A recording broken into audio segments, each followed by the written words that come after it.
세월호 참사 5년 6개월, 여전히 풀리지 않은 의혹들을 재수사할 특별수사단이 인선 작업을 끝냈습니다. 임관혁 안산지청장을 단장으로 8명의 검사로 구성된 특별수사단은 11일부터 본격 활동에 들어갑니다. 검찰 관계자는 더 이상 의혹이 남지 않도록 백서를 만든다는 생각으로 수사에 임할 것이라고 밝혔습니다. 특별수사단의 수사 대상은 크게 세월호 침몰 원인과 구조 과정, 청와대를 비롯한 정부 대응과 이후 검찰 수사 등입니다. 5년 전 검찰은 평형수 부족과 부실한 화물 고박 등을 침몰 원인으로 결론 내리고 이준석 선장과 선사 관계자 등 책임자들을 형사처벌했습니다. 이미 재판이 마무리됐지만 유압 밸브 고장이나 외부 요인 등 새로운 침몰 원인이 밝혀질 경우 추가 기소가 가능합니다. 여기에 국가정보원 개입설 등 각종 의혹도 이번에 풀어야 할 숙제입니다.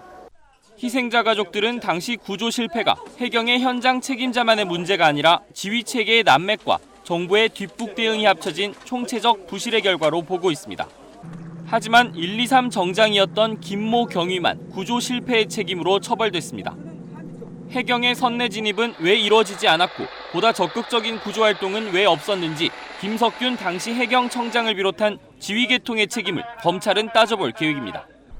참사 당일 청와대는 무엇을 했는지, 시간대별 보고와 지시는 무엇인지, 박근혜 당시 대통령의 이른바 7시간에 대한 의혹도 수사 대상이 될 것으로 보입니다. 우병우 당시 청와대 민정비서관이 검찰의 해경 압수수색에 외압을 넣었다는 등의 부실 수사 의혹도 검찰은 들여다볼 수밖에 없을 것으로 보입니다. 또 첫 검찰 수사 당시 법무부 장관이던 황교안 자유한국당 대표도 수사 대상이 될 수 있습니다. KBS 뉴스 정세배입니다.